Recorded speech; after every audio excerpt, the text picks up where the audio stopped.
Welcome to this meeting of the Licensing Subcommittee. The first item on the agenda is the nomination for chair. Could I please call for nominations for chair this morning? I'd like to nominate Councillor Moulton to chair this meeting. Thank you. Is that seconded? I'll second it. Thank you very much. Over to you, Chair. Thank you very much, and a warm welcome to all those attending both this subcommittee now and on the public YouTube. I myself am Councillor Una Moulton, and I'm joined today by two other members of this subcommittee, namely Councillor Stephen Allen-Brittis and Councillor Russell Makin. Other parties will introduce themselves as we continue into the meeting and when they speak. I'd like to give notice that this meeting is being live streamed via YouTube and on the Council's channel. So please be aware of that, as this meeting's being held virtually, and there could also be a slight delay. Participants will be muted when they're not speaking, so as to reduce some of the background noise. But if anyone does experience difficulties and technical problems, they should let the clerk, Amy, know. And in the event that any party loses hearing loss and the connection's no longer present in the meeting, we will adjourn immediately for a few minutes whilst we resolve that issue. And in the event that those issues can't be resolved, the meeting may have to be rescheduled for another date or as soon as is practicable. I will now ask Amy, who is our Democratic Services Officer, to run through the list of those that are present. I would also like to check that there are any declarations of interest from councillors. Does any councillor have a declaration? I don't think they are. No, wonderful. So I'll pass on to Amy to run through the list of those that are present. Thank you, Amy. Thank you, Chair. So present with us, we have the applicant, which is McDonald's. I believe they have their legal representative and their licensing manager, who will introduce themselves in due course. We have the three members of the subcommittee.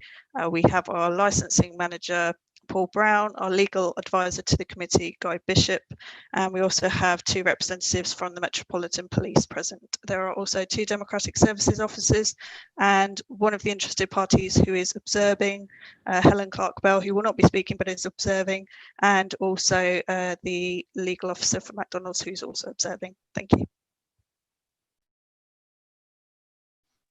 Thank you, Amy. So I'd like to just inform everybody that the subcommittee will be following the hearing procedures, which are set out in the pack of documents which has been circulated and included in the packs for all parties. If anyone hasn't received those papers, please could they let us know now? Okay, I'll take that as affirmative. Thank you. And I would now like to ask the legal officer to inform those present that the subcommittee has had this briefing and any clarification on any aspect of the application. Thank you. Yes, hello, Guy Bishop here, a legal advisor to the committee. Just to confirm, the committee have a very short pre-meet just to tease out questions and thoughts that they have in terms of reading the papers and so on. No legal advice is given in the meeting, but obviously if legal advice is given at any time, one, I would try and give it to you in this meeting, or two, it will be explained within the decision letter, whichever way things go. Thank you. And now I'd like to ask the licensing officer if there are any technical issues that they feel that should be brought to the panel's attention. No, Chair, no particular technical issues. I can give a small introduction to the application if that would assist. Thank you. I think that would be helpful. Thank you. Thank you. McDonald's Restaurants Limited has applied for a premises license in respect of a premises to be known as McDonald's, located at 1 to 3 the Broadway, Wimbledon, London, Southwest 191 PS. The applicant has applied for a new premises license to allow the provision of late night refreshments between 11 in the evening and 5 AM the following morning, 7 days a week. The premises will be open 24 hours a day, 7 days a week. The premises was formerly a Burger King franchise, which closed towards the end of 2019. The premises has now been acquired by the applicant, who intend to operate as a restaurant, selling food and non-alcoholic drinks for consumption on and off the premises. The application was advertised as required by the Licensing Act. This resulted in representations being received from a responsible authority, the Metropolitan Police, and from six representations being received from local residents and representatives of residents and the town centre BID.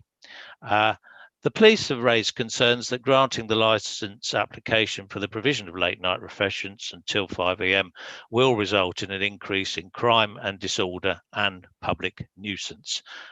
From other persons, there's 6 representations against the application regarding crime and disorder, public safety, nuisance and protection of children from harm.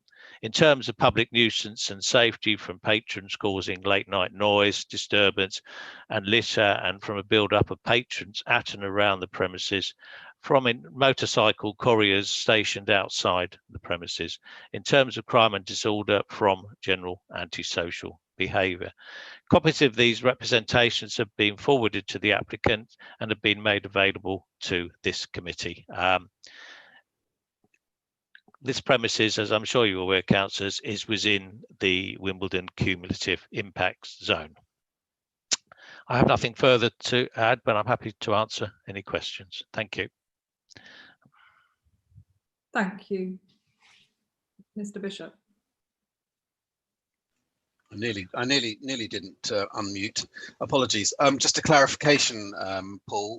Could you confirm whether the licence was transferred and is continued to exist, or it's lapsed? That's a good. I'm sorry, I've not been able to find that out. I think it's showing on the licence register as still been running this year, but I'm sorry, I don't actually know whether it has lapsed. I'm sure we'll find out in due course. Yeah, I think I know there was a bailiff's notice on the door. The company Burger King UK Flame Limited are still in existence. They've not gone into liquidation, so I think the license may still be in existence. I'm not sure. Sorry, Guy. Thank you. So I think that ends that little bit. As I explained at the outset, the hearing and order of the speakers will be followed in the procedures that's included in the agenda pack. So we will be starting with the presentation by the applicant, and I will invite the applicant to speak, followed by questions from the Metropolitan Police to the applicant, and then questions by any interested parties. We understand that those aren't happening today, but then there will be questions by the subcommittee to the applicant. So I shall now start by inviting the presentation from the applicant. Thank you.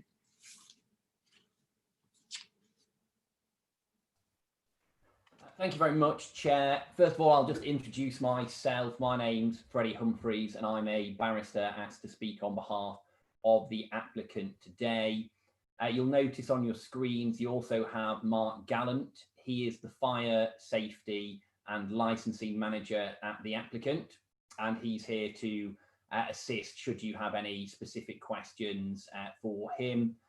There's then a silent observer on our behalf, Elaine Rayner, who is McDonald's solicitor from Shoesmith's law firm. So as I say, she's simply a silent observer.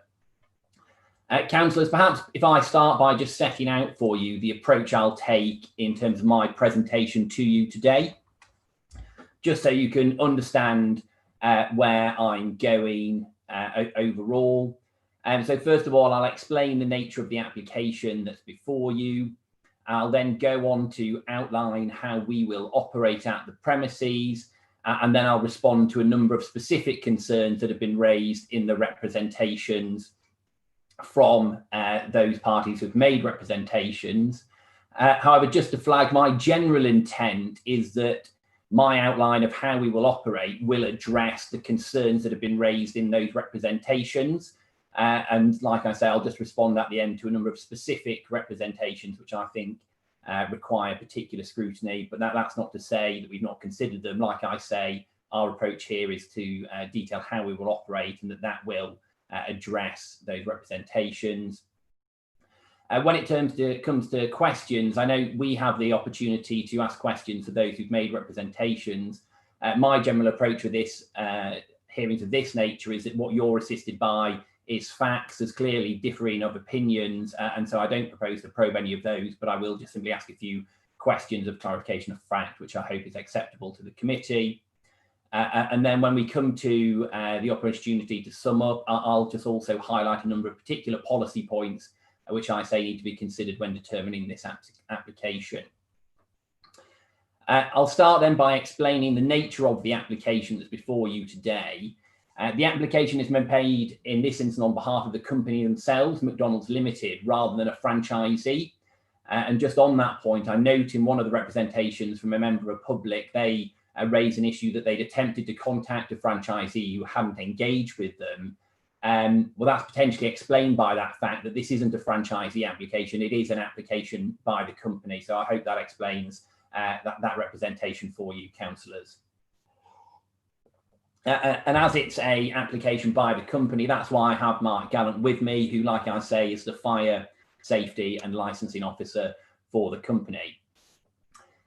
Councillors, as has just been highlighted in the introduction there is a premises licence in place, which was held by Burger King.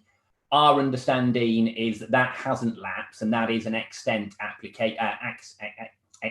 licence. And so that's a licence that runs till 1 in the morning, Sunday to Thursday, and then 2 in the morning on Friday and Saturday. So whilst this is an application for a new licence, in reality, I would suggest that it should be considered as an extension of hours licence, because that fallback licence remains in existence. And I hope that's not a contentious proposition. The reason for a new application is because it allows us to tailor the licensing conditions and the operating schedule of the licence to McDonald's specific requirements. And so that's obviously a benefit to us. But I'd suggest it's also a benefit to the licensing authority as well, because it in essence allows an update of that old licence, and so it can be streamlined to better reflect the modern situation. Central to this application is who the applicant is, that being the company of McDonald's. And to give you a flavour of the brand's experience within the late night economy, they have around 700 sites that operate with late night refreshment licences. And so clearly a leading provider in the country of such facilities. They're operated as well as by the company over 200 franchisees, and in total over 125,000 individuals are employed across the restaurants and offices in the UK and Ireland. A further 13,445 approximately are employed in the UK supply chain. And in 2017 alone, it's estimated that McDonald's contributed 3.36 billion to the UK economy. We employ various consultants to keep us abreast of how we operate in the late night economy. Our most recent review carried out in 2020 by Nighttime Economy Solutions, who are not just a local but a global consultant on such issues, highlighted that McDonald's goes over and above its mandatory licensing requirements in order to reduce the risk of issues within the nighttime economy. Restaurant managers and franchisees are valued and respected by colleagues and peers as generous and trustworthy people within their local community. Now, I set that out because I say it's important to the application, because that just shows that the company wouldn't have been able to achieve that if it wasn't able to operate premises of this nature properly, with full promotion of the licensing objectives and aware of all of the issues that can potentially face such premises. The reality is that we potentially have unparalleled experience of operating premises of this nature. Now, in terms of the desire to operate 24/7 in this location, there's a general desire by McDonald's to operate premises for 24/7, pursuant to 24/7 licenses. There's a number of reasons for this, but two may be of particular interest to you as local councillors and obviously pillars of the local community. One is the quality of the nighttime working opportunities. We found from experience that staff tell us that if they finish at 2:30 a.m. instead of 6:30 a.m., that makes a massive difference to their livelihoods. The issue is obviously because it's difficult to get home at that time of day, and it's a less balanced working pattern.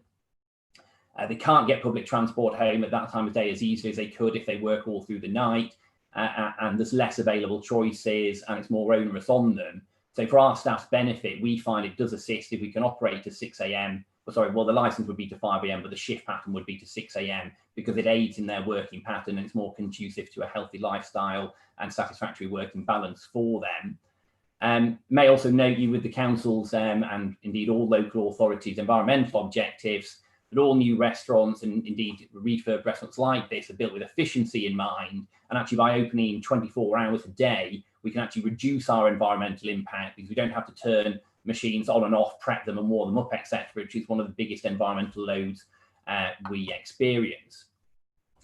So that's just a bit of a background to the company and to the rationale for the application, which, like I say, should really be considered as an extension of ours rather than just a brand new application. In terms of then the overview of our operation, what we say is that the reasons we promote the licensing objectives and won't add to the cumulative impact of this area is primarily due to the management and training that the staff at this premises will experience and how it will be run. I've noted that some comments have been made by the various parties who've made representations about a lack of specific physical proposals in the operating schedule. Now, the rationale for this is that, as you're aware, the operating schedule is what then goes on to form the conditions of the license. And so where appropriate in the operating schedule, you will see things like practical measures, for example, the CCTV and staff safe, which is something I'll come on to later. But as I've already said, the key reason that this premises will work and won't have a detrimental impact on the local area is because of how it's managed and how the staff are trained. And obviously there's references to that in the application and in the operating schedule, but the detail of those is what I'll give to you in my presentation now.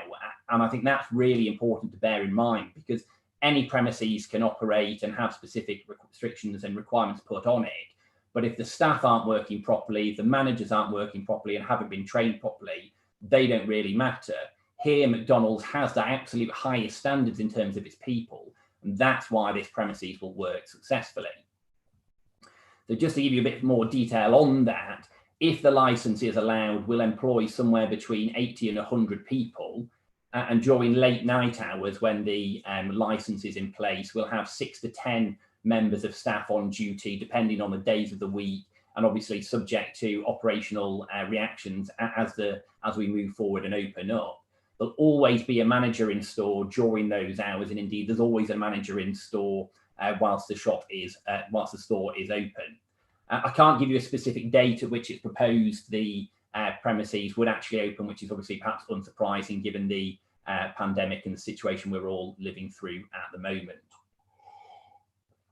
If I turn then to how we will operate, and like I say, some of this you'll see specifically reflected in the operating schedule, some of which you won't, because it's the detail about how we will be managing our staff and personnel and how they'll be managing the premises. One of the first points you'll note from the operating schedule is a reference to our community work. Obviously, this is a store that's not open at the moment, so I can't give you specific projects that this store is involved with. But for example, the company generally is involved in grassroots UK football with all 4 of the home nations. And this is a partnership that's long-standing, has recently been renewed in 2019. And so we're aiming to deliver 5 million hours of football to children across the UK by 2022. And as part of that, commonly premises like this set up local relations with local clubs and get involved in those sort of activities. And similarly, we have our charitable work, that we have our own charity that we set up and are involved in the community that way. So to give you some more detail again on how we will operate, if I just start it with a few general principles as to how we seek to promote the licensing objectives, and then I'll come on to the specific individual objectives themselves. In terms of training overall, All franchisees and business managers undergo a bespoke training course around the Licensing Act 2003 on an annual basis, so that they're all fully aware of their responsibilities and roles within that, and any updates to legislation and policy that might have occurred during the last year. The company has in place what it calls a restaurant improvement process. So every 12 months, all restaurants are audited by internal specialists against a series of measures, including the 4 licensing objectives, obviously, where they have a license to serve late night food, such as this restaurant will. And then that results in any improvements, areas to work on, etc. And they have to be implemented within set periods of time. McDonald's has a very extensive range of bespoke operational training courses, both UK specific and from a global library as well. Examples of this include health and safety training, covering all the licensing objectives, customer care training, security industry authority approved conflict management training courses, and various e-learning courses that train members of staff how to work at overnight premises. And there's mandatory training requirements for differing staffing levels. So obviously, the more senior you are, the higher your mandatory training requirements are. But all team members have to undergo levels of management training, which includes specific training in relation to working as part of the late night economy. We have something called the People Services Help Desk, which is a permanent help desk where members of McDonald's staff can get in touch with to ask any questions about policies and procedures, or if they can raise any concerns or flag any areas they're unsure about. And that's a dedicated phone line that's staffed by experienced McDonald's members who've worked in the business for in excess of 3 years. And clearly that's something that'll be available to be used by all members of staff at this store.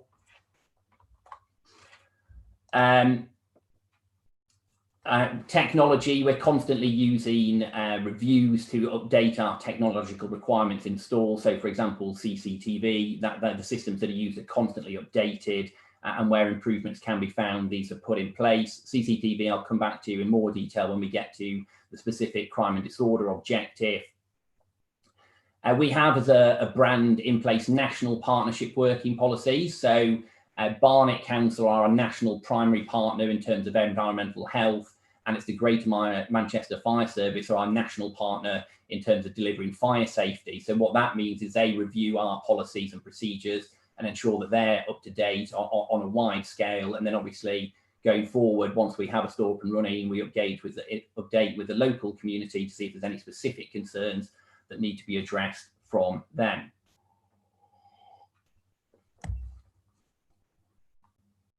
If I turn then specifically to the promotion of the prevention of crime and disorder, specific policies and procedures and training that are in place in relation to this are again delivered on a staff-by-staff basis and are mandatory requirements. And these include major incident guidance, acid and corrosive substances guidance, bomb threat guidance, counter-terrorism awareness, dynamic lockdown guidance, knife and firearm incident guidance, stop the bleed crime response kits. So clearly, councillors, some of the issues we've touched upon there are very high level, and I think it's fair to say we clearly go above and beyond what you would potentially expect from a restaurant operating in the late night economy, but that's how seriously we take issues.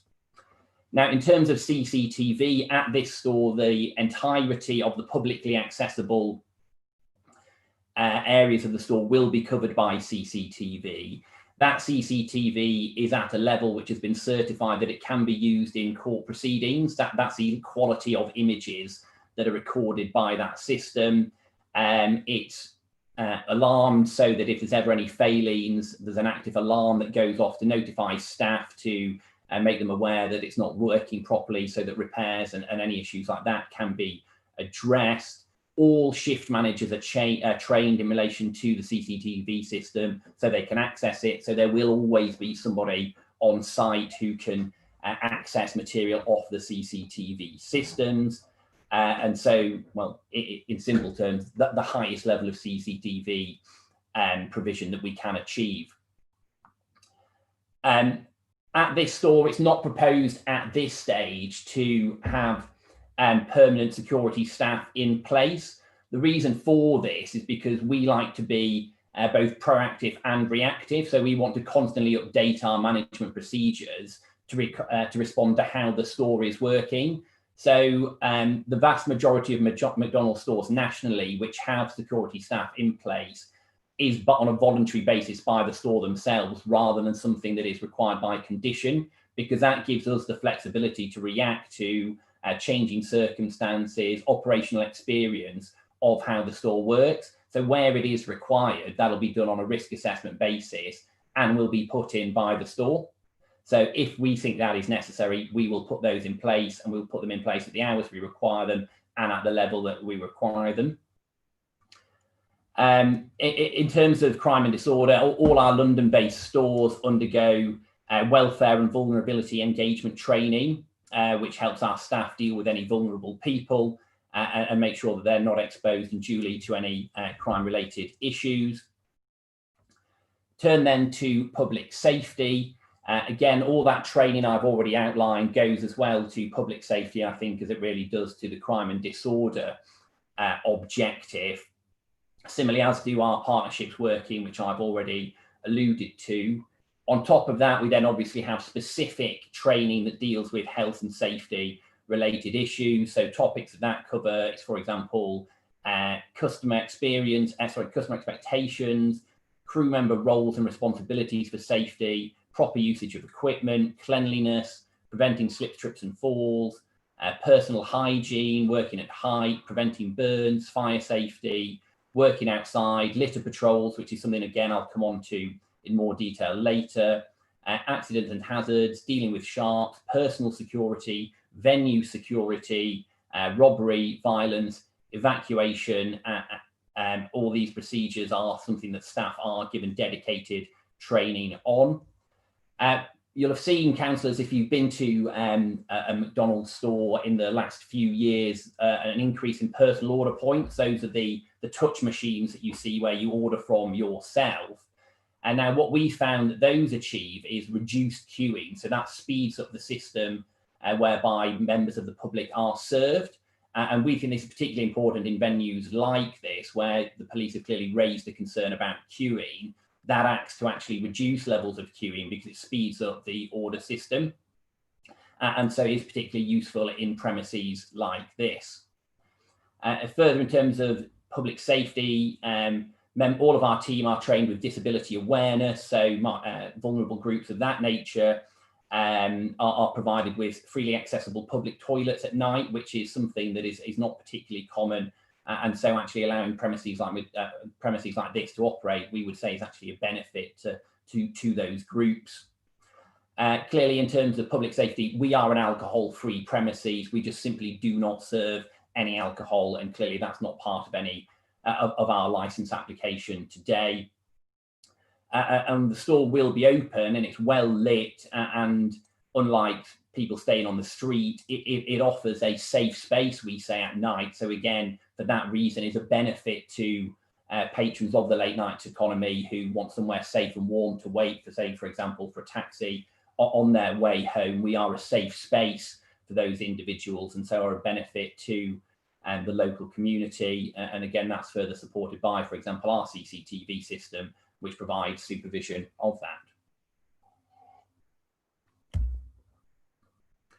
To turn then to prevention of public nuisance, and hopefully you're not sick of me saying this, councillors, but again, training's a key factor here. And again, we have specific and dedicated training systems in place in relation to antisocial behaviour. So we have our own internal document, which is our antisocial behaviour guide, which provides advice and potential solutions to antisocial issues. So tools to deal with antisocial behaviour, CCTV, obviously, and staff safe, which I'll come on to again in a moment. For example, playing classical music is sometimes it can be employed to sort of relax the mood of any premises. We can cut off the Wi-Fi if we find that people are hanging around to use stuff like that. Staff can have body-worn cameras if required, and we implement a banning order system as and when necessary. And again, those are proactive things we do, and the guidance also provides specific advice on how to respond to situations, and examples are given that staff can work through. In terms of noise, as I'm talking here in the context of noise generated by the premises itself, it will have self-closing doors, so the doors won't be open to let noise out from the premises. McDonald's has a permanent acoustic consultant on board, who are Sustainable Acoustics, who are national leading experts in this. So if any specific operational issues identified once we're up and running, they will come in, analyse that and provide physical solutions where possible to that, or it might be simply softer touch management solutions to that, but that they are a consultant on a permanent retainer to deal with those issues. Now, staff safe, you'll have seen reference to that in the operating schedule, and I'll just detail to you how that's worked. And that's one of our key measures, which again, we say is why the store will be successful in this location in terms of both preventing crime and disorder and ensuring public safety and preventing nuisance. That's a system which the staff activate by a touch button, and it takes them through to an external centre where somebody can see what's going on in the store through those cameras and provide active assistance to the members of staff to deal with any issue that might be arising in the premises, which has triggered the activation of that system. And so that allows external support to be provided instantaneously to the store so that staff can look to resolve any issue that might arise. And that also activates recording, etc. And the evidence gathered through that can then be provided by the police if required. But councillors, hopefully you'd agree that that's a very exceptional measure, which not many premises really have available to them. And again, demonstrates the seriousness and the robustness of the physical measures, as well as those softer touch measures that I've identified that we will have in place at this premises. Now, litter is something that you could categorise in a variety of departments, I suppose, under the licensing objectives. Once this store is open, even if we're not granted the licence, we will operate a litter patrol in the local area. If the licence is granted, the regularity of that patrol will be 4 times a day. And what that litter patrol will do, members of staff will go out into a circumference of about 150 metres area of the store and pick up all litter that they find. So that's not simply just any litter from McDonald's packaging, it's all litter. So we say that actually we improve the local situation as a result of that, because our staff are actively just cleaning the area generally, not just simply McDonald's litter. And again, that's another sort of, I think, it'd be great if that's what everybody did, but I don't think it is. But so that's something, a particularly positive contribution McDonald's will make to the local environment in this area. And we're also very open to suggestions from, be it responsible authorities, community groups, or even individuals, if they think there are particular areas which the patrol should go and look at it and pick up litter. If a particular problem is identified, we're more than happy to have those discussions. People can come to us and we can reconsider the scope of that area. And that's just something that we do. That's a standard McDonald's policy. And so whilst I note there are concerns about litter, that's our response to them. But councillors, as you're aware, we don't litter, it's other individuals who do litter, and we do our best to mitigate that poor behaviour from other individuals. But clearly we're not the individuals ourselves who are littering. Just then come on to the protection of children from harm. So this is something that's been raised by a number of representatives. And just before I go through what we'll do in relation to this,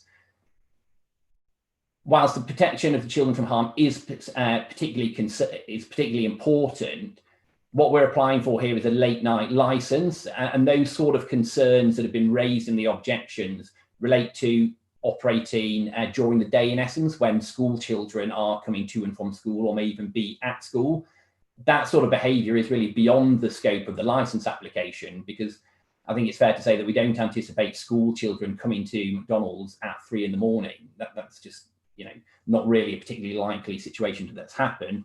But in any case, we do have policies in place to protect children from harm. So we've had relatively recently updated CSE policies put in place and a training package developed in relation to that. which is given to staff. And so we've got in-restaurant training sessions on protecting young people and children, which are repeated quarterly in stores, in restaurants, sorry, for all crew members to ensure that everybody has had that training. And we also operate a missing person support scheme called the Golden Hour Scheme with the NCA to help report and identify any missing children so far as we're able to. So we have specific policies and again procedures in place in relation to children, and I outline those for you, but subject to the point that really the concerns of this application I don't think need to be particularly concerned with specific issues there, because the representations have been made relate to the hours of the daytime rather than the night time, which is what the application is concerned with.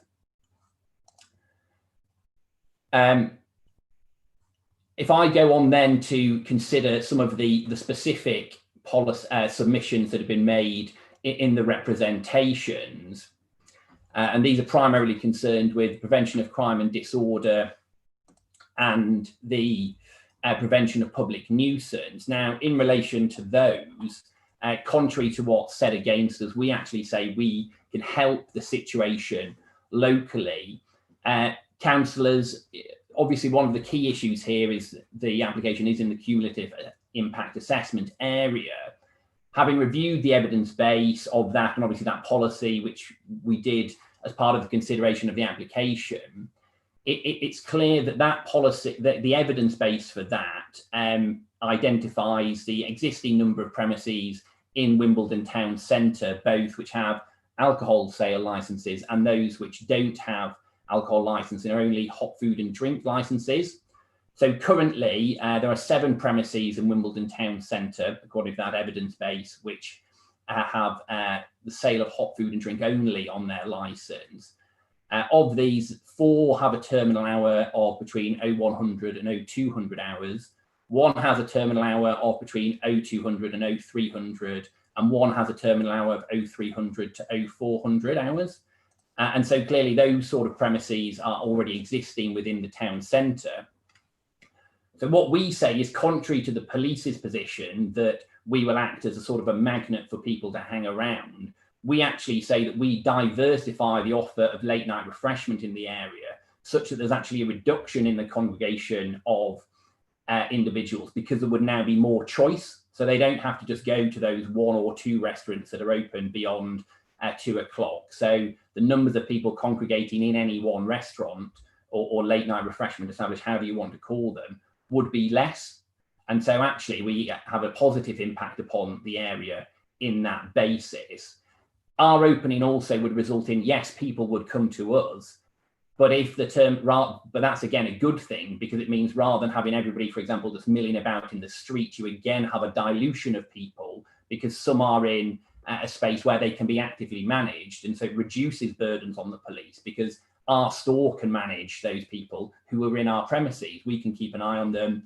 And our experience is, and this is a significant experience, that people who enter McDonald's, who might be worse for wear for drink, leave in a better state because they've stayed there for a while, they've had some food, they've had a bit of an opportunity to sober up. And so again, that is clearly a benefit to the working of the area, and so actually acts to reduce impacts, particularly upon antisocial behaviour in the area.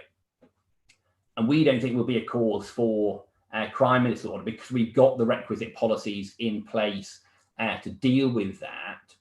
A further, antisocial issues that are raised are, mess created by people who've been out and about.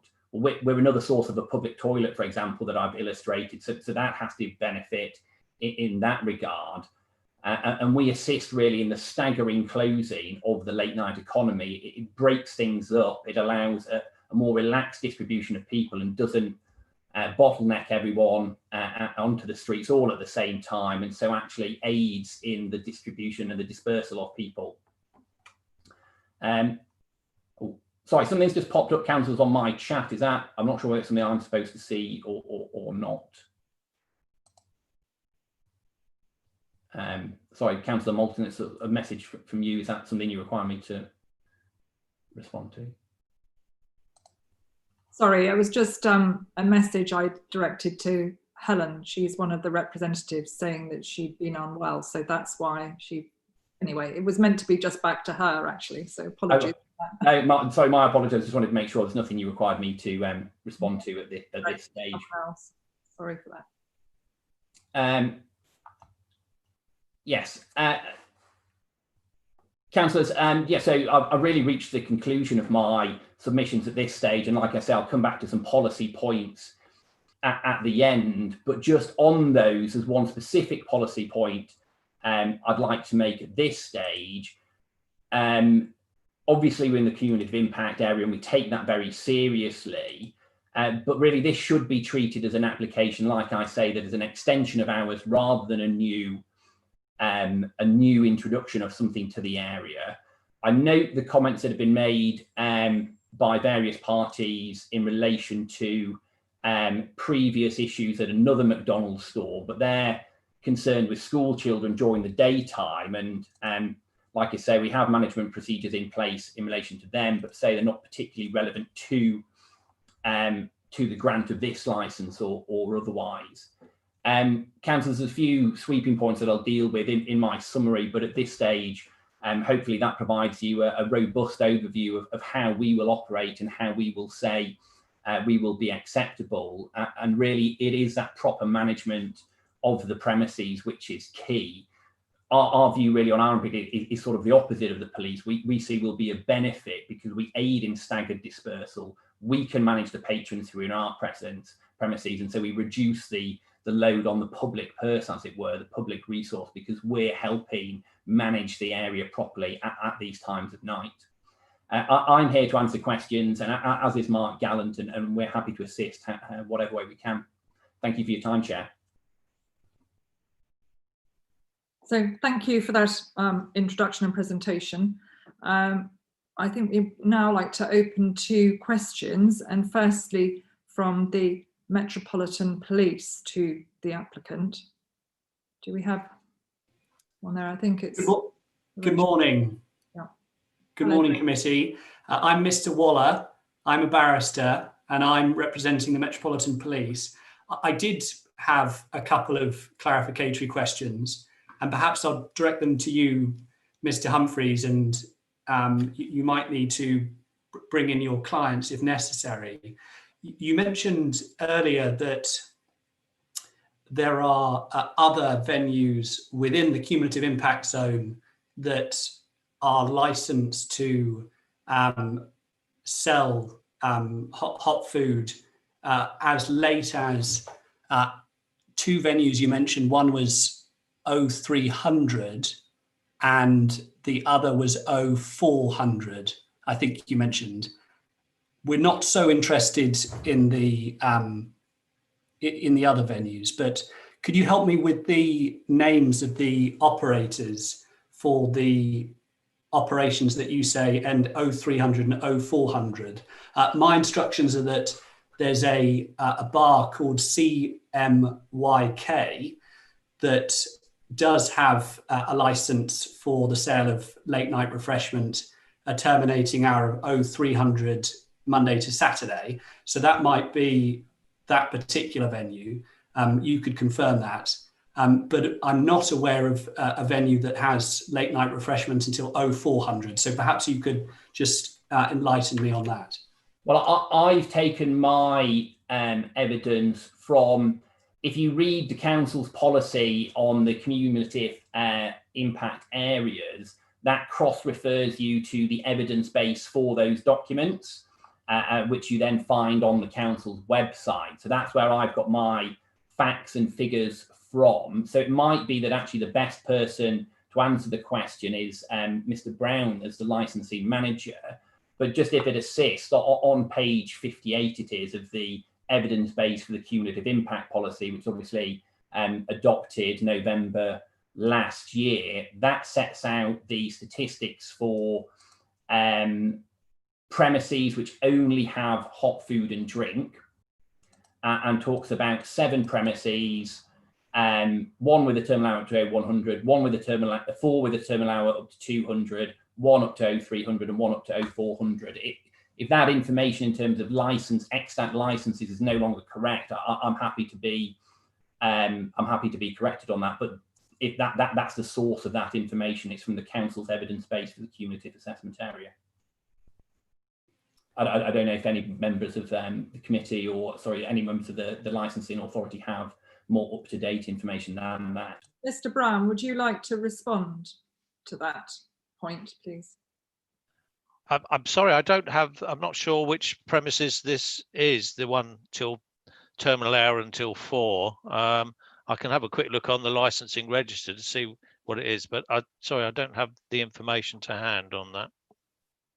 But like I said, I'm happy to, I've got that, and from the council's policy, basically, the council's evidence base. So, which I presume the base for that is the register of licenses. And obviously my reason for referring to that is because that's what the policy tells us to do when we're considering applications in this area.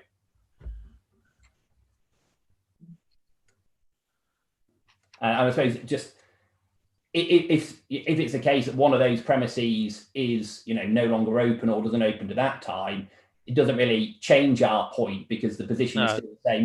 We're a premises that facilitates this staggered dispersal of patrons from the late night economy through the night. But sorry, Mr. Humphreys, what page were you referring to in the CIA?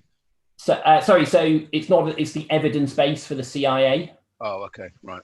Because if you look at the CIA in part 9, I think, of the policy isn't it? That then tells you to look at the appendix, which is where you then get the detailed policy. And then when you look at that, it says the evidence of this was put to committee on the 6th of June, I think it was, last year. Yeah. And it's that document that I'm looking at, which is the evidence base.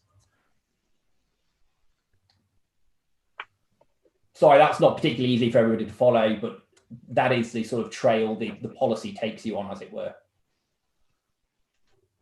Unless I'm, again, Mr. Bishop, happy to be corrected on that being the policy trail. I mean, I don't remember there being a 4 a.m. premises, but... Can I share my screen? I've got it on my screen. I can bring it up if that assists. Sure, go for it. Do I have permission to do that? I mean, you should do, yes. Yes.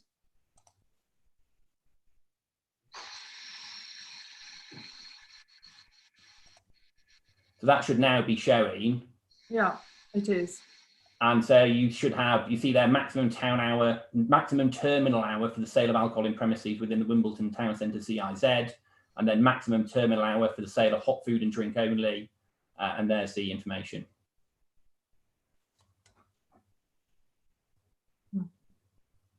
And Mr. Humphreys, just while we're talking about this topic, does the document go on to clarify whether the premises referred to there, so we've got in the table one with a terminal hour of 0300, as you say, and the other terminal hour of 0400, does the document go on to talk about whether those premises are licensed for off-premises sale? It simply says maximum terminal hour for the sale of hot food and drink only. Okay. Thank you. That's very helpful. The full breakdown goes beyond that. They're then obviously plotted in the, oh, sorry, that's the wrong plan. But it's those premises within that area there is the location of them.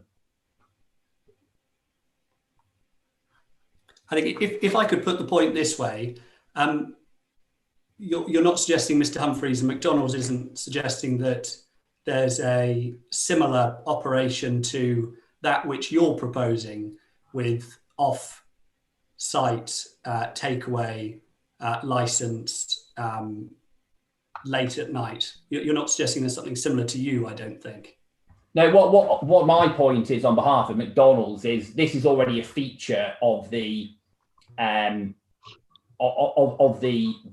cumulative impact area in Wimbledon Town Centre, and so there are premises that patrons can go to, be it for takeaway or whatever, where they can get food, and that's the reason those premises are open at that time, and we're another offering of that nature, and so we split that load and that is a benefit. But even if those premises, if say, for example, your client the police seem to suggest the 0400 one isn't operating, the point still remains the same. We're providing the service in the same way that is of a benefit because it's taking people off the street and isn't having everybody in the street all at the same time. It's another location people can go to, aiding in the dispersal of people through the town centre.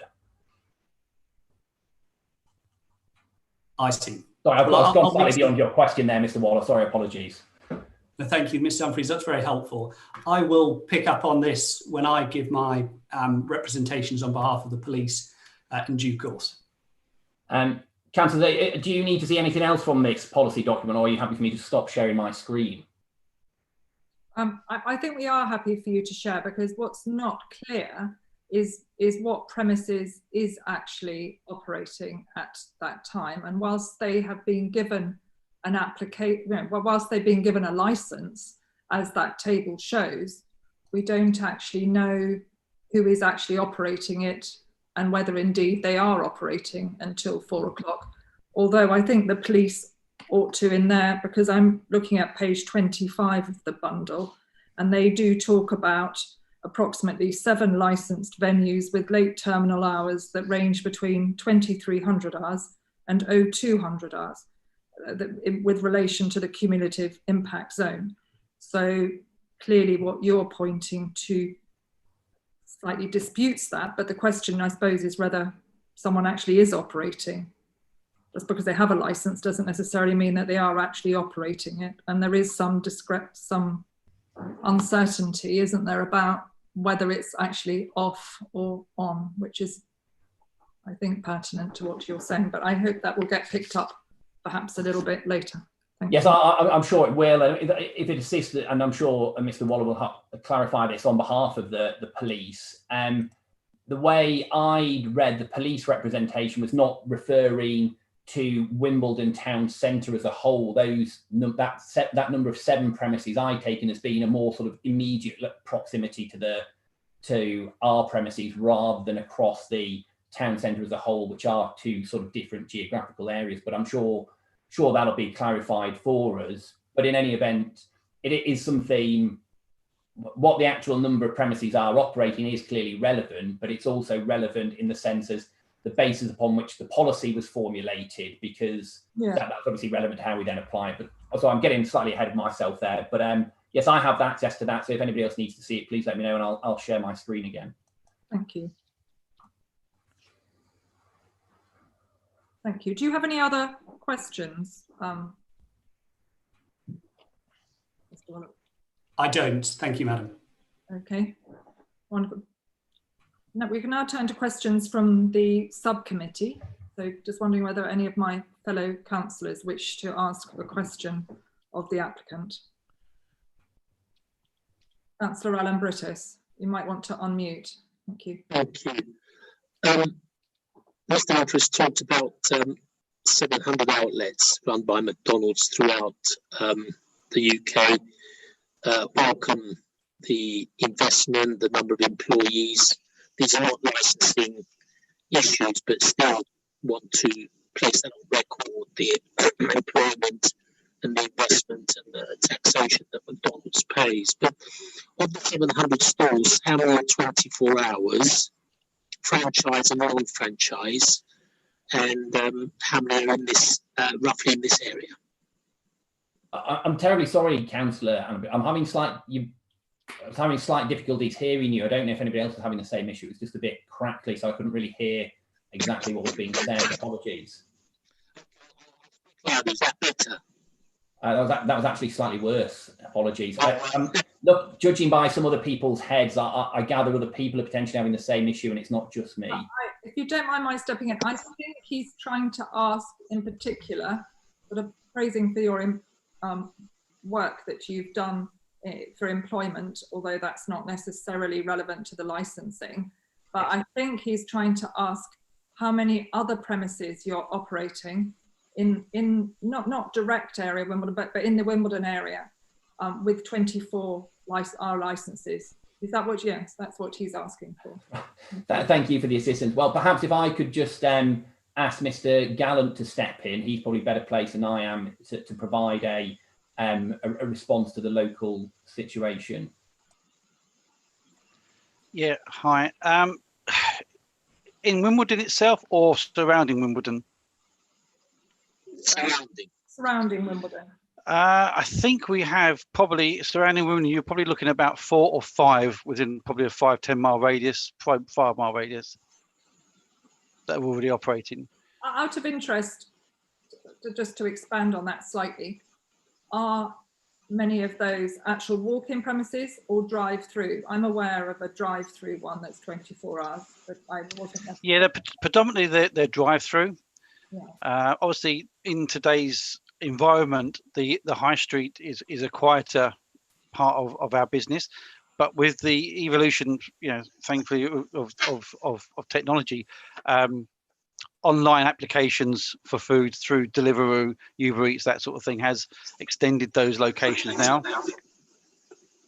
So from our point of view, we will be doing delivery from the high street store.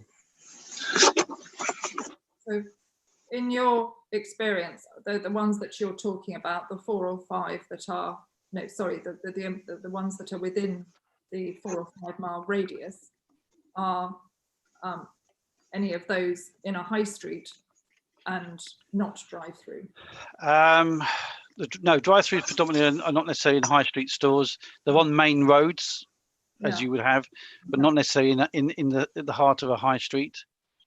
Obviously, when you're doing delivery from a restaurant, you have a very small radius. So you're only looking at a 2.5 mile radius from the restaurant that you would service for delivery, because obviously you want the food to arrive as hot as possible. So it's a 2.5 mile radius. And again, by doing delivery, by offering delivery, you don't tend to have lots of people coming to the restaurant because they're sitting at home in the comfort, in the warmth, watching the TV or whatever, and having it delivered to them. Yeah.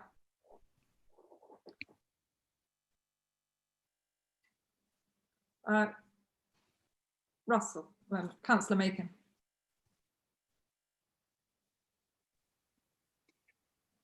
Thank you. I have a number of questions on this topic. Deliveroo. A lot of the residents have made a point about talking about the deliveries being made and the amount of noise, etc., that will be generated by the drivers, cyclists, whatever. Would there be scope in the new site, should this license be given, for them to be indoors rather than outdoors? And so the restaurant design has a dedicated slight area for them to sit and wait for their food. Obviously, this is before we had the restrictions in COVID, etc. But there is so when you come into the restaurant, the design is to the right of the main entrance. There is a little area with about 4 or 5 stalls where they can sit and wait for their food in their own dedicated delivery hatch.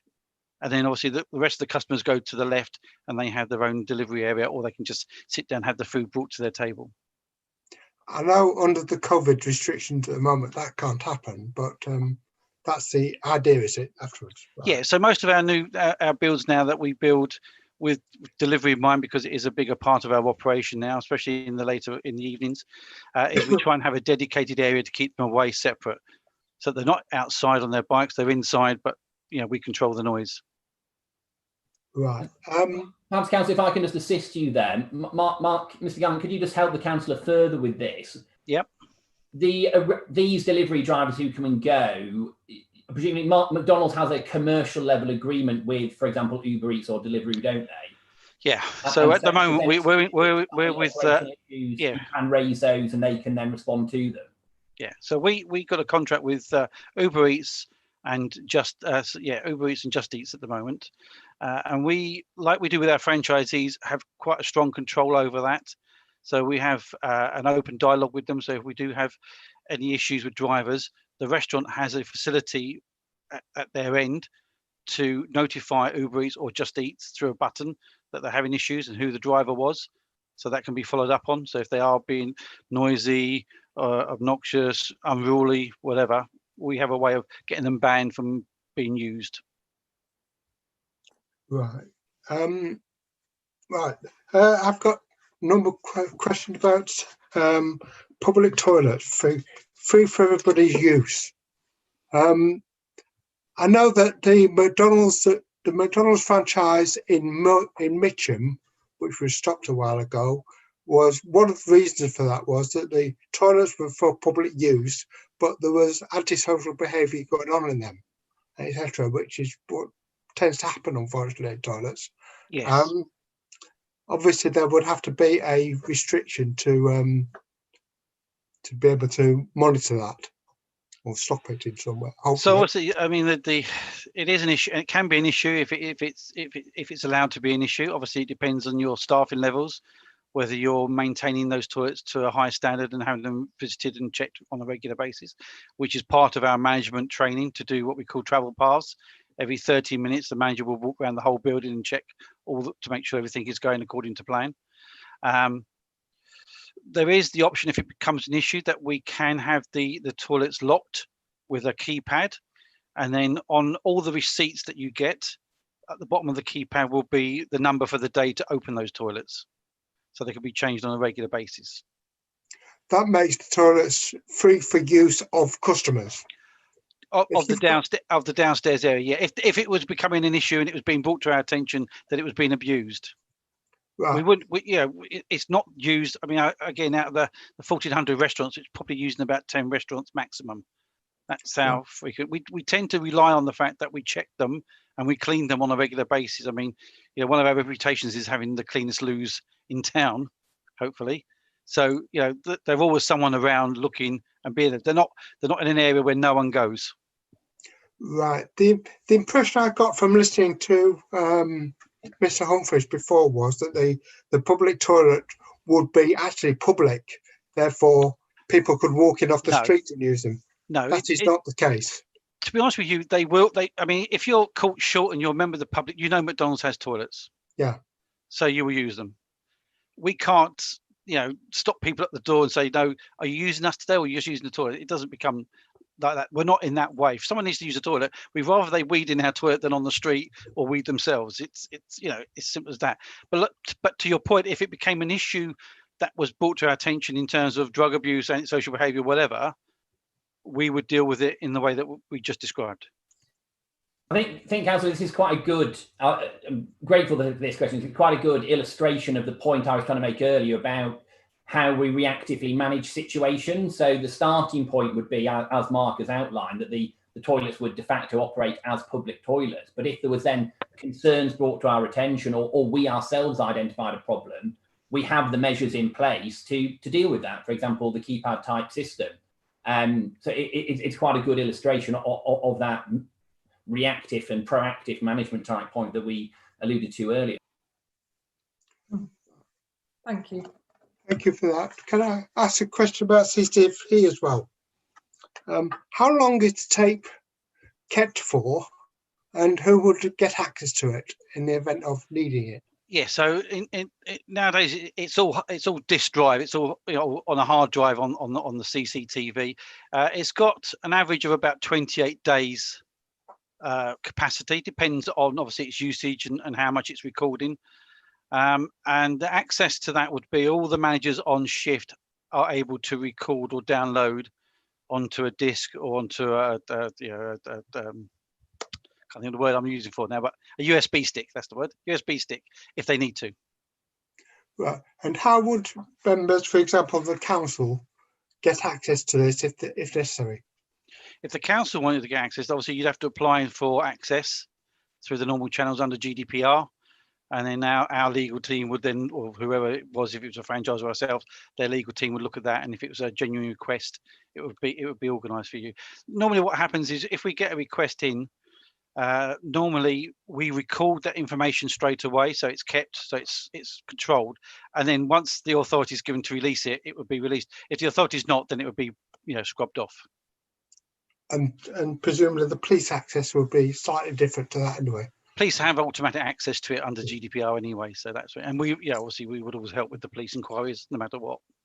And the police point is recorded in the operating schedule as well. It simply says access to the CCTV system will be provided to police officers at their request. So you've got the double sort of level of commitment to that through obviously GDPR, as Mark's alluded to, but it's also required by the license as well if it was granted. Right, thank you. And my final question, hopefully, is about litter patrols. You said that you do 4 a day. Yeah. Within about 150 metres of the store. That's My correct. experience is that the litter gets spread a lot further than that. Yeah. I mean, I know it's difficult just to say it's from McDonald's or thereabouts, but basically, if people are wandering around eating things, they just throw it away when they're finished. Yeah, And that could be anything up to half a mile, really. It could be. I mean, the issue is that as a business, how far should we be expected to extend it round? Bearing in mind that we don't just collect our own rubbish, we would collect everyone else's rubbish as well. So every Mars bar wrapper, Coke can, you name it, we'll be picking up. I think it's just something we try to do as a community thing. I mean, we supply the bins outside externally and internally. We try and encourage people to put their rubbish away. We have recycling bins within the restaurant for people to recycle so that the right things go to the right places. But we feel that 4 times a day minimum is a good start. If, as Freddie said in his introduction, you know, if as a manager someone comes to you and says, look, you know, this area here is always getting done, is there anything you can do? Then it may be that we do once a day that area as a one-off, as part of the year. So we do the other 3, and that one, the 4th one, is the one we do specifically for that area. But again, it has to be balanced with the safety of the people that are going to go and do it. Do they need to go in a pair? You know, is it well lit, etc., all those sorts of things. But it's not off the cards. We are open to those things and do so. Right, thank you for that. Councillor Allen-Brittis. How can you do that now? It's still a bit crackly, I'm afraid. I'm sorry about that. It's about franchise. Franchise. This is a store that is not franchised. What guarantee can you give that it will remain part of McDonald's and not franchised out? No, I can't. We can't give you, because obviously, as you are probably aware, the McDonald's model is franchising. That's how it works. And the reason we like franchising purely is because it takes away the emphasis on a big corporate faceless body and puts someone local in that area, that they can be part of the community. They can get involved in a lot more things. The current climate means that this isn't going to franchise at the moment, purely because it can't open because of the restrictions that are in place. So from a financial point of view, you can't burden a franchisee with more debt when there's no money coming in. So at the moment, it's, you know, we're looking at the application as a McDonald's, a company. But I think long term, it probably will go franchised, but it will go to the right franchise. And again, as Freddie alluded to earlier, we control, you know, we're not a company that just sells franchises and then lets them do what they want in terms of pricing, standards, etc. We control the brand. The brand is the important thing here. Franchisees, when they get a McDonald's, they do well financially. That's not an issue. But the reason they do well financially is because McDonald's standards are high, and we maintain those standards. So if a franchise isn't doing his job, we will take that franchise away from them quite quickly. So you know, that's where we set ourselves. Franchisees is best for the community because they know how to invest locally. But ultimately, franchises are best because they understand that they want to keep that franchise, and to keep that, they have to stick to McDonald's standards.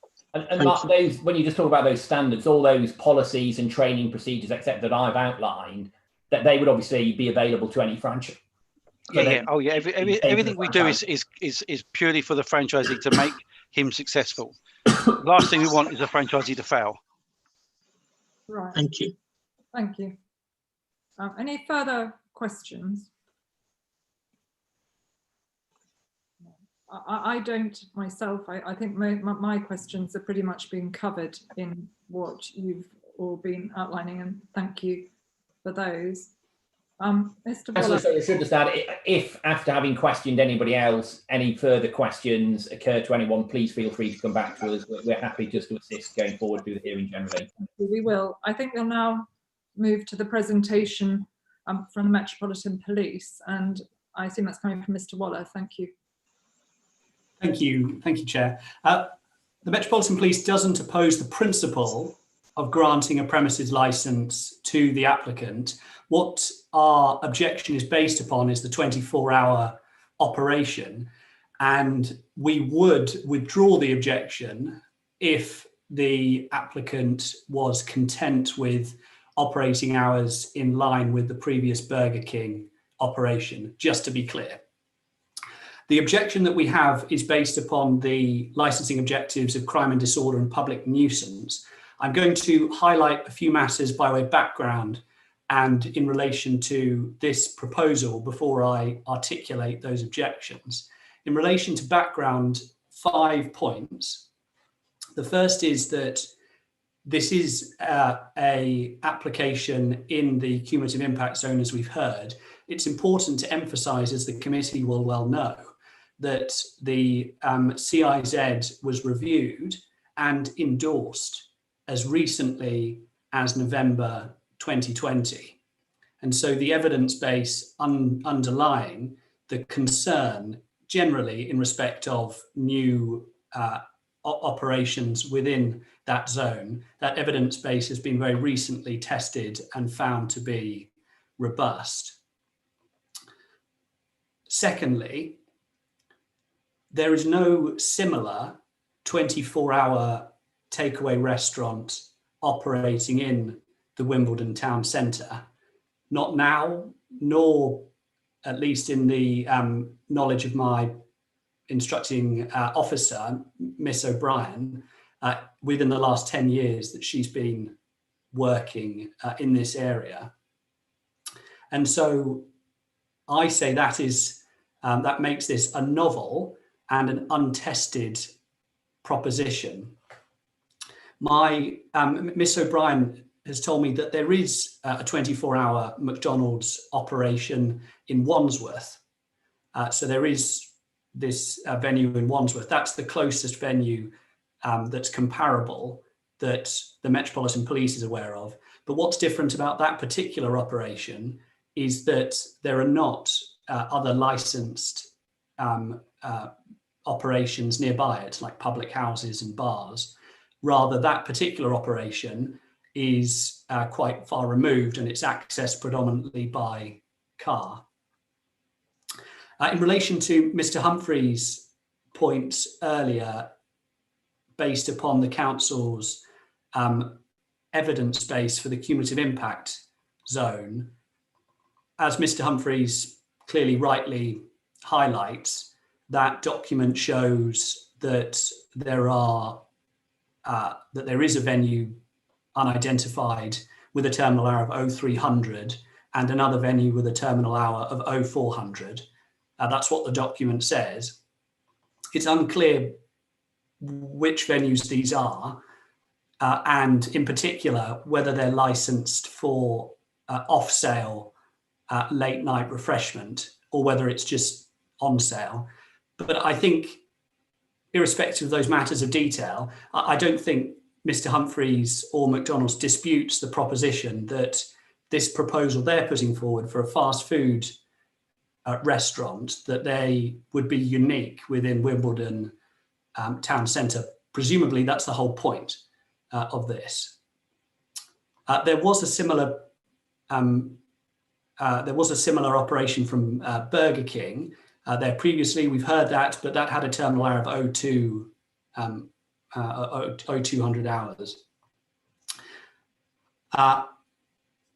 Then my third point by way of background is that evidently the license for the Burger King operation, in being subject to a terminal hour of 0200 hours in the morning on the weekend, that was intentional and it was based clearly upon the fact that there are multiple public houses and bars selling alcohol within Wimbledon town centre, and clearly those conditions on the Burger King licence were drafted with that in mind, in order to prevent a situation whereby those leaving the public houses and the bars who've had something to drink are then encouraged to remain within the town centre until late hours in the morning. So the question that the committee needs to ask itself is, has anything changed since the decision that would have been made at some unknown point in relation to the Burger King licence that justifies a different approach for McDonald's? My fourth point by way of background is in relation to the alcohol-led licensed premises in proximity to this location. And what there are 7 public houses, either on the Broadway, the same road, or in proximity to the Broadway. And there are also 3 late night bars. So if your pen can keep up with me, not that you really need to necessarily know all their names, you've got 5 pubs on the Broadway, I'm told. You've got the Prince of Wales, which is right next door. You've got the Garreton Gauge, I think it is. You've got O'Neill's, which is the latest public house operation. So O'Neill's on the weekend can stay open until 2 o'clock in the morning. You've got the Old Frizzle, and you've got Wibbersdown Inn. So those are the 5 which are on the Broadway, but you've also got 2 other pubs nearby, the Alexandra and the Hand and Racket. In addition to that, you've got the 3 bars. You've got Tunnel 267, you have CMYK, and you have Tequila Mockingbird. And Tequila Mockingbird is the latest of those bars, the latest terminal hour, I'm instructed, with a 3:30 in the morning terminal hour on the weekend. So by way of background, the committee needs to have very much in mind that there are several pubs and late night bars in proximity to this proposed 24-hour McDonald's. My 5th and final point of background is that given that the station and the tube service closes, I'm told, at 12:30 at night, it follows that those who will be visiting the McDonald's in the early hours of the morning, if they get their license, will be using the bus, or they will be using taxi services to leave the town centre. So then moving on to the proposal, what is proposed here is a fast food restaurant that would essentially have a monopoly on those wanting something to eat early in the morning in Wimbledon town centre. And you can see very much why that is a desirable proposition for McDonald's. From Mr. Humphrey's presentation earlier, we were very much left with the impression that the rationale behind this application is the well-being of McDonald's staff and a desire to limit environmental impact. Now, whilst I don't deny that those are factors that are important to McDonald's, it was, I think, very notable that Mr. Humphreys and McDonald's so far haven't highlighted the very obvious fact that they wish to have a monopoly on the quite considerable trade of hot food in the early hours of the morning. And that is really what this is about. Secondly, given the capacity in the restaurant for seating, and given that that is fairly limited because it's a small venue, it is likely that many of those ordering food will take advantage of the fact that they can take the food off site and eat on the highway. Thirdly, a very specific point, Mr. Humphreys mentioned that no security staff are, at least at the moment, proposed for this venue. I would draw the attention of the committee to the fact that the Burger King operation did have security staff, at least on occasion, in relation to their premises.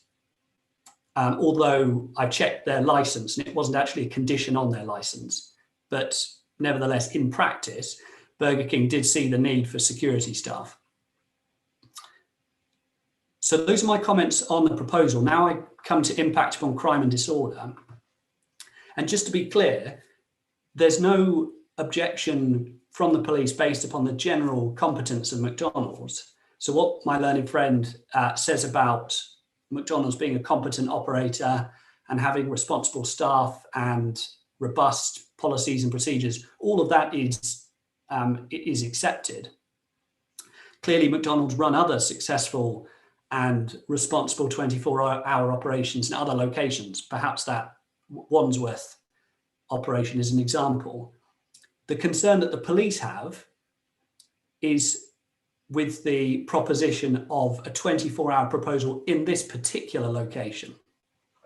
And nothing that's been said should persuade the committee that that is a proposal that is consistent with the licensing objectives. So in relation to crime and disorder, there are two main types of crime that the Metropolitan Police suggest will result from this application. And that is based upon our extensive knowledge of this area. The first is that there is a risk that those leaving the public houses and the late night bars will, because of the proposal, remain in the town centre well into the night, eating food from the McDonald's under the influence of alcohol and then engage in crime and disorder. The second type is that because of the preponderance of drunken people within the town centre that this proposal would facilitate, there is a risk that more gang and organised crime will be targeted within the town centre. So what I'm referring to there is the issue of muggings, of drugs that could be focused upon those who will remain in the town centre because of the proposal. Now, in relation to those two types of crimes, these representations I make are not speculative, they are evidence-based. So the committee within Miss O'Brien's letter, the committee will see, you can take a note of it, it's pages 26 and 27 of the bundle, that Miss O'Brien has drawn attention to recent, within 2020 and 2019, recent crime-related incidents that focused upon the previous operation from Burger King. And what's notable about those examples is that all of them, without exception, involve patrons of the venue committing the relevant crime: assault, sexual harassment, racial abuse, criminal damage. What is also notable is that the comments left in the CRIS reports show that it will specifically draw attention to those committing the crimes being under the influence of alcohol. And taking this evidence, the committee should, of course, bear in mind that this was an operation that closed at 2 o'clock in the morning. So the incidents referred to there are an indication of what could happen with a McDonald's 24-hour operation, but the problems will be worse, not better. And of course, all of these risks of crime and disorder will be exacerbated on home match days when the recently refurbished football stadium on Plough Lane is hosting a football match. Where will all those fans go? They'll go to the town centre to go to the pub and to go to the bars. And where will they go after they've had a drink? They'll go to the McDonald's. Finally, in relation to public nuisance, there are two key concerns here. The first is that this proposal will delay the dispersal of persons from the town centre who are visiting the late night economy, and that will inevitably cause a degree of ASB to the neighbours. And at the moment, there's no particular reason why people would be encouraged to remain in the town centre as late at the moment. The second concern is in relation to the highway. This is a 2-lane road with a bus lane, and it's a likely consequence of allowing the operation to proceed that this location will become a pinch point for people to congregate while they're waiting for buses or taxis to get home. And that can cause related highways problems. And that would give rise to public nuisance. So for those reasons, I invite you to reject the application. Thank you. Thank you. Thank you, Mr. Waller. So now I'd like to invite questions from the applicant. So Mr. Waller, do you have any, sorry, Mr. Humphreys rather, do you have any questions of Mr. Waller? Yes, Chair. Like I indicated at the outset, I'll just ask questions about sort of factual matters, as it were, because there's clearly a differing of opinion, but that's really a matter for submissions. Just first of all, if I may, a couple of questions arising out of the representations that have been made orally. Mention's been made of concerns about gangs. I just wondered where in the representations provided by the police I might find evidence of existing gang problems, either at the previous premises or in the local area.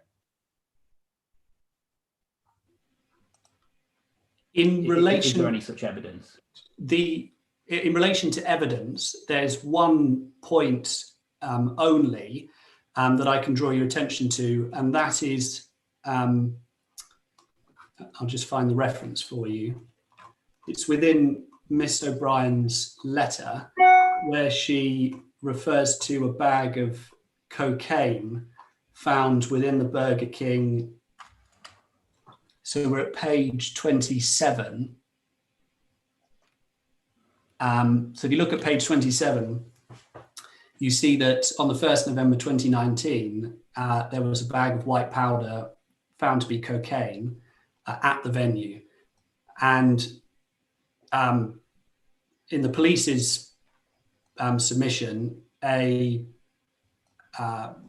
finding of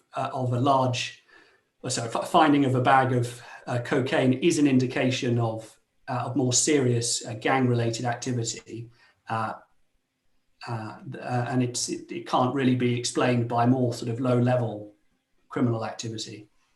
Well, just wondered what, if any, in the material available to us is the evidence that was not, for example, and this obviously not to condone it in any way, but that wasn't just somebody, a casual drug user's bag of cocaine. There isn't. That's a fair point. Thank you for that. So it is fair to say, isn't it, that there is no evidence before this committee of existing gang-related problems?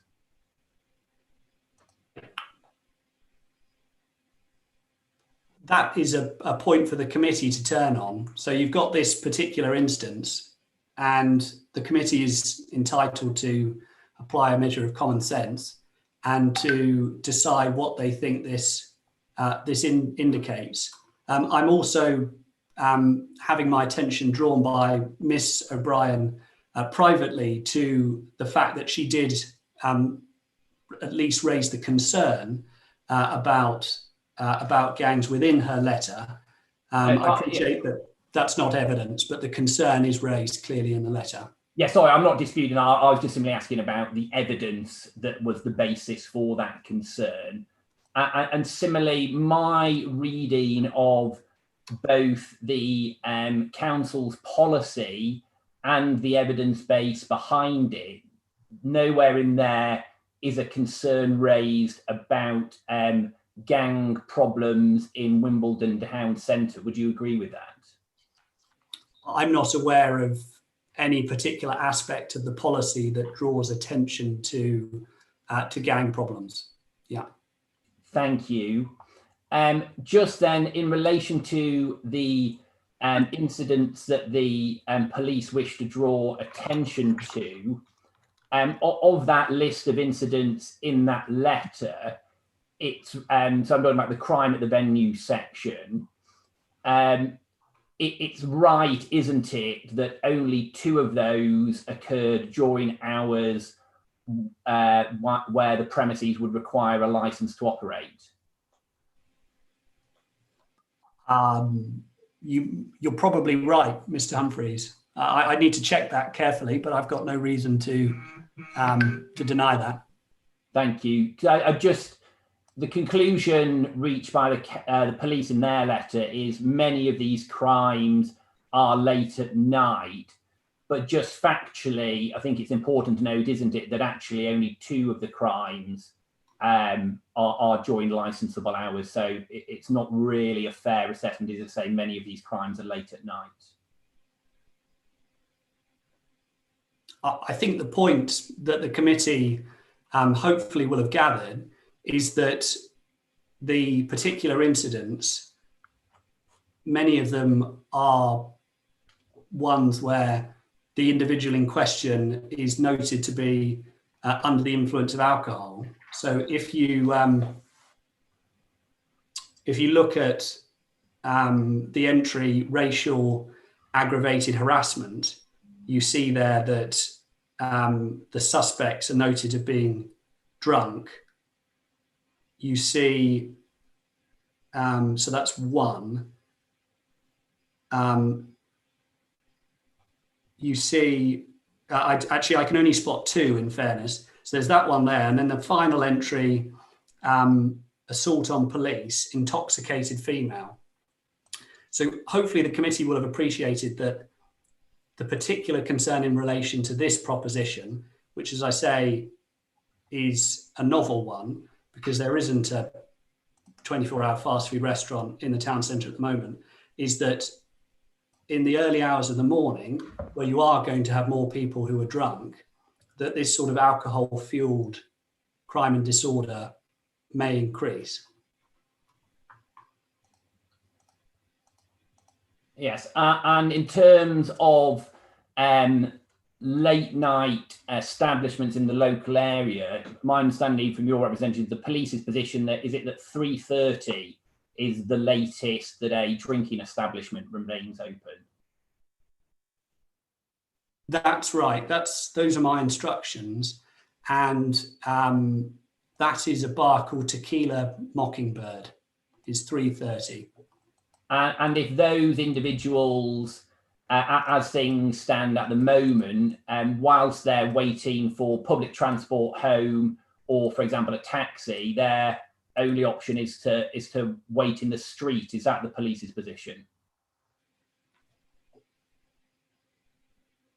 I mean, that's not something I can really give any evidence on, or Miss Avril can really, Avril O'Brien can really give any evidence on. I'm not sure what I can really add to that. Thank you. I can make submissions in relation to that. And I'm grateful for your indication that the police would be content if the licence was granted up to similar hours as the existing Burger King licence. Now, in relation to that, comments were made that the reason for that terminal hour being imposed was because that was consistent with the closing of other nearby premises. Is that simply supposition, or have the police seen a report or a decision letter, for example, that specifies that? That is supposition, but it seems like a reasonable inference to draw. But we have no factual evidence to support that? No. Thank you. And in terms of the police's, this is something you potentially have to take instructions on. I'll be happy for you to do so and come back to us you know, when people make concluding comments, what would the police's position be if the license was to and the premises was to close for on sales, as it were, although obviously late night refreshment doesn't distinguish in the same way that an alcohol license does, at 2 o'clock, but remained open for deliveries, takeaways beyond that time? Again, clearly that's something you need to take instructions on, but I'd be grateful if you could do so. Yeah, I can take instructions on that. Thank you. And thank you very much for the answer to those questions. I've no further questions for the police. I'm grateful for the opportunity to ask some questions. Thank you, Chair. Thank you. I'd now like to open up to the subcommittee members, Councillor Makin and Councillor Ambritis. Do you have further questions? Councillor Makin, do you want to unmute yourself?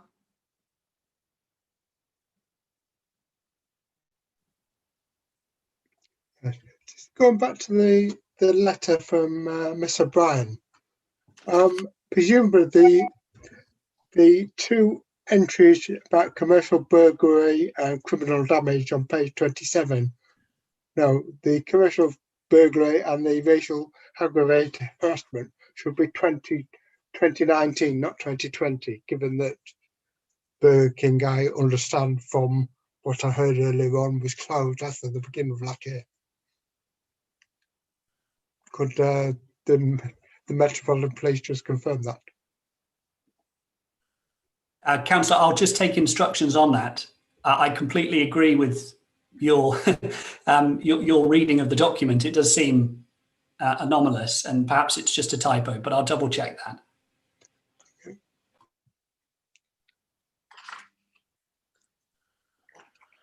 Councillor Ambritis. Thank you. I hope you can hear this now. That sounds better. Okay. Mr. Waller, is there any appreciation on the part of the police as a result of the comments from Mr. Humphries regarding dispersal, regarding different hours, not everything closing at the same time? I'm sorry, Councillor, I really struggle to understand that question. Okay. And so it might dispersal. Yes, do you want to perhaps write it in the chat? Yeah. Is that a good idea? Dispersal. I mean, just to follow on, I mean, I as a councillor, we are aware of a number of incidents that occur in the town centre, and residents who continuously, and as written in the representations, you know, there are residents who have strong concerns about the issues that happen in the town centre, which is why there is this cumulative impact zone that's just recently been extended for another period of time, and that is to do with dispersal and trying to get people to move on swiftly. So it would just be useful to have some highlight of the issues that the police, you know, do encounter in the town centre. Thank you. I'm of course I'm a lawyer instructed by the police, so there's nothing in particular that I can assist with in relation to particular incidents. Just while I'm speaking, I've heard from Miss O'Brien that to answer the previous point made by Councillor Mackin, that it is a typo. Sorry about that. And in fact, if you look at the reference number for the Chris, it refers to 2019. I think that we do have Miss O'Brien on the line. If there is anything in particular that she can that she wishes to address the committee on in terms of particular incidents in the town centre, she can, but I have nothing further to add myself.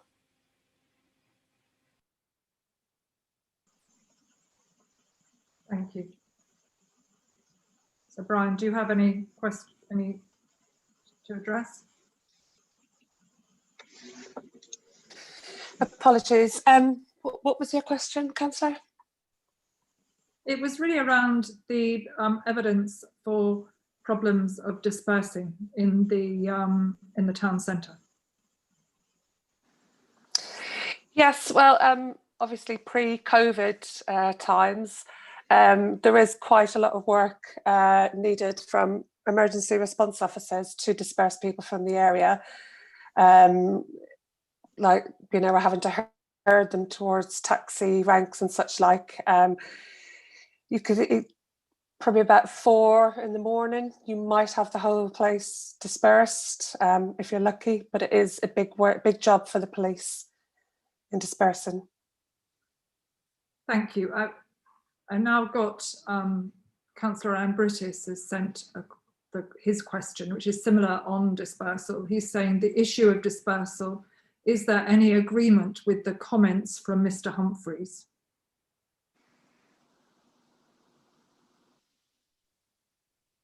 That's his question.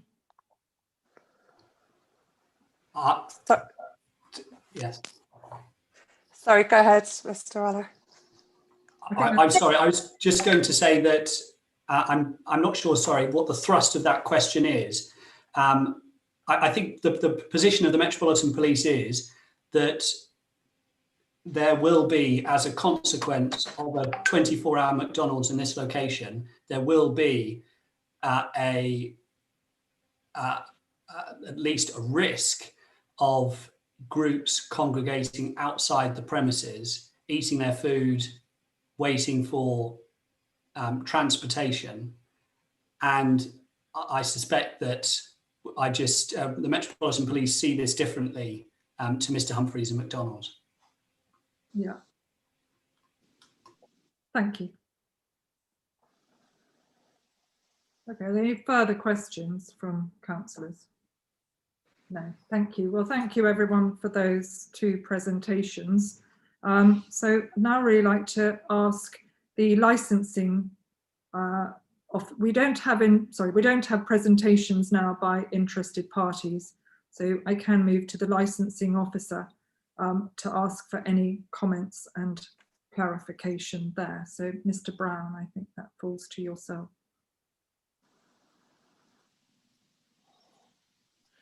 Yeah, thank you, Chair. I don't have anything further to add, or I don't need any clarification. So thank you. Okay, thank you. And our legal officer, Mr. Bishop, do you have any further comments or clarifications? None at this time. I suspect I'll give you advice in deliberations when we will obviously take a note of that and obviously provide it in any decision that's made. Okay, in which case I can now turn to closing statements from the Metropolitan Police, which is Mr. Waller. Thank you. I've got nothing further to add. I hope the position of the Metropolitan Police has been made clear. I hope you see that our concerns are real. If there is anything in particular that I can help you further with, then do say. Thank you. And from the applicant, Mr. Humphreys, do you have a closing statement? Yes, I do, Councillor. I'm grateful for the opportunity to make it. As I indicated right at the outset, when I came to close, because I draw your attention to a few points of policy, which is particularly important here, obviously, given that we're in the cumulative impact area. Before I go to the council's own policy, I'd just like to draw attention to 2, well, a point of principle and then something from the national guidance. Councillors, as you're more than aware, any licensing decision has to be based on evidence. You have to base it on evidence and then follow through the implications of that evidence. That's an ordinary principle that is clearly applicable and not controversial anyway, but it is important here given the representations that have been made on behalf of the police, and indeed, although we've not heard from them, the representations made by other parties in writing. As to national guidance, the police in their written representations refer to 14.21 and 14.22 of the section 182 guidance, which you have in your packs on page 26 is where they set those out. It's useful to remind the committee what 14.23 of the section 182 guidance, so the next paragraph, says, and that's this. And all of this falls within the the cumulative assessment section of the National Section 182 guidance. Variable licensing hours may facilitate a more gradual dispersal of customers from premises.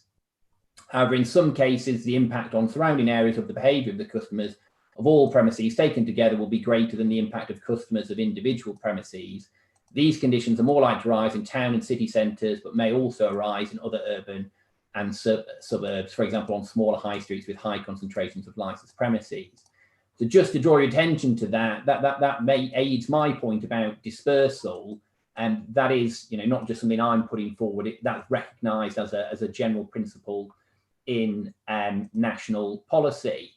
Now, in terms of the council's own policy on the cumulative impact assessment, it is important to have regard to what that policy actually provides. And in the Wimbledon Town Centre section, and councillors, for your notes, this is page 38 of the council's policies.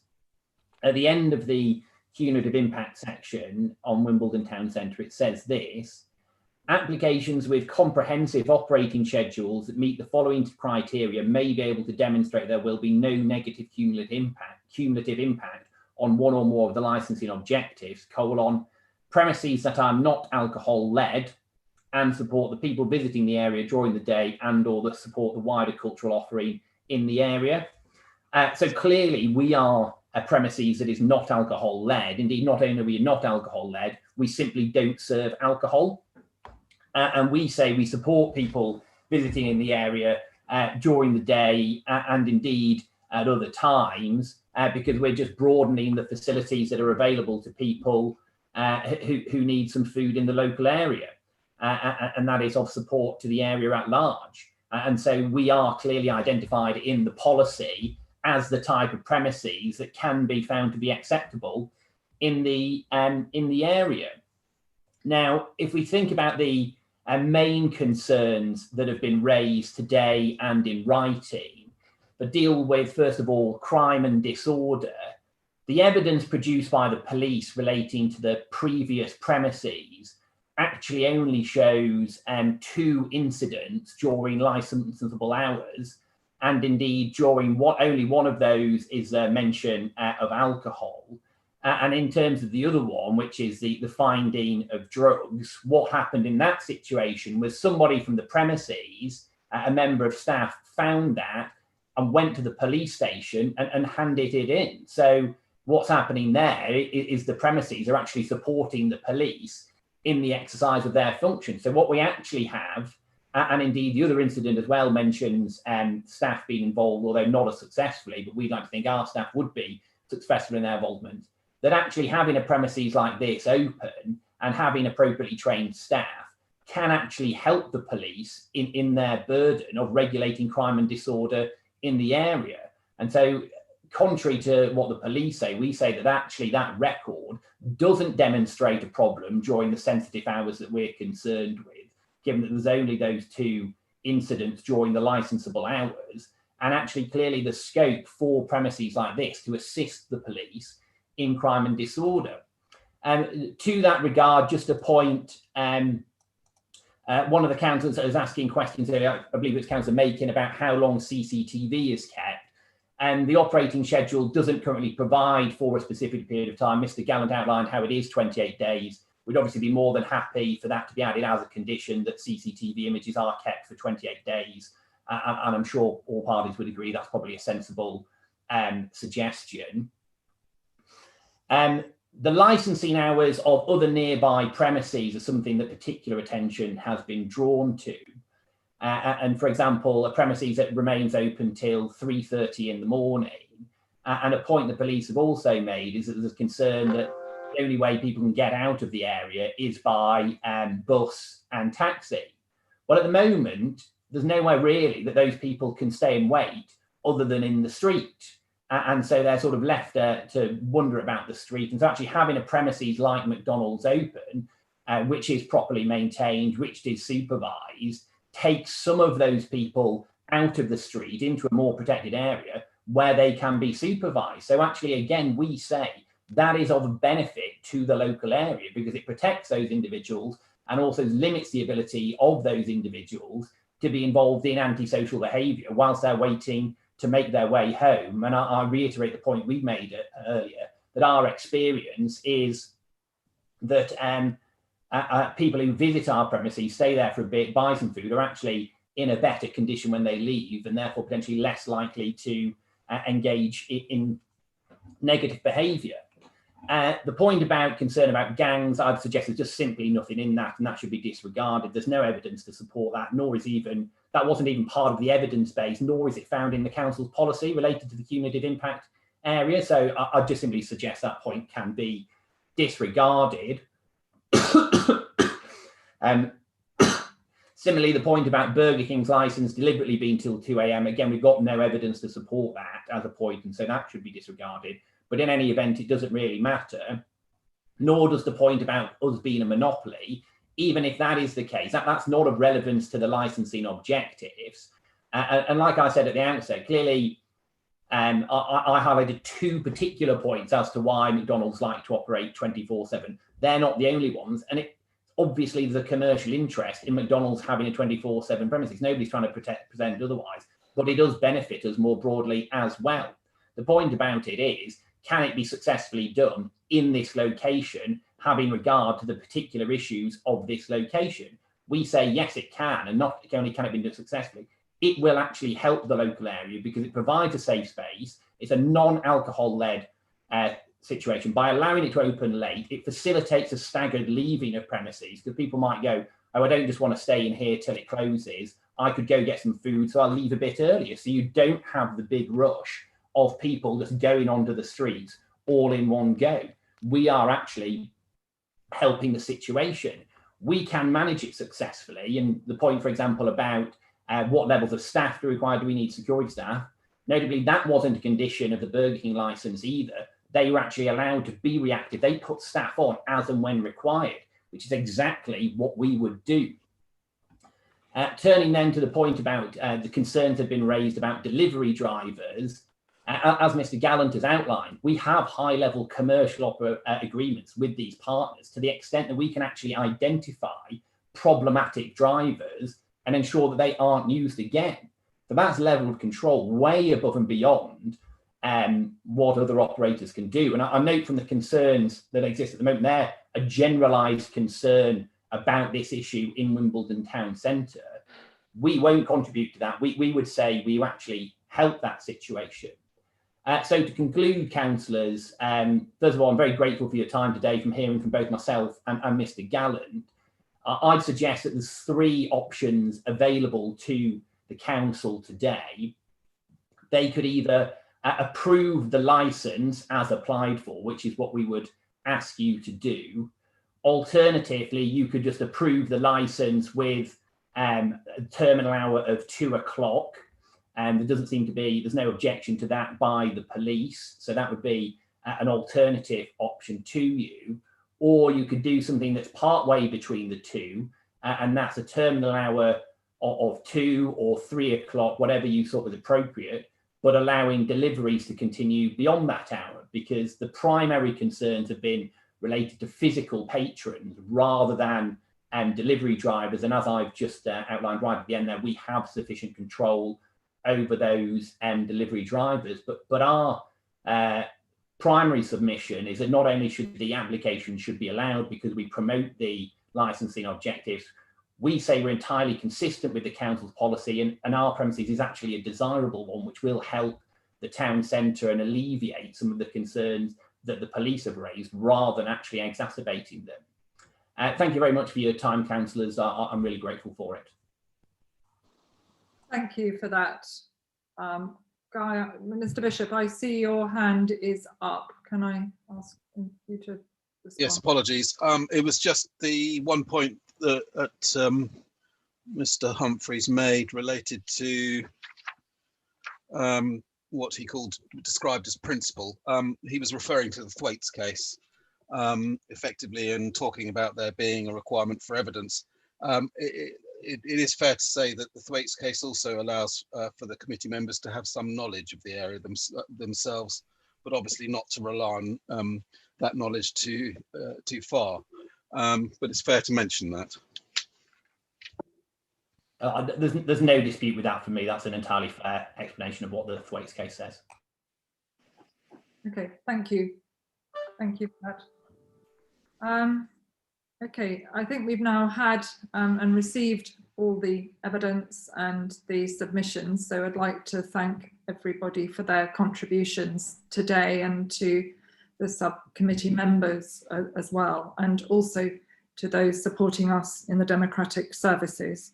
I now announce that we will be about to retire to a closed session, and I therefore invite the legal advisor and clerk to join us and to provide advice.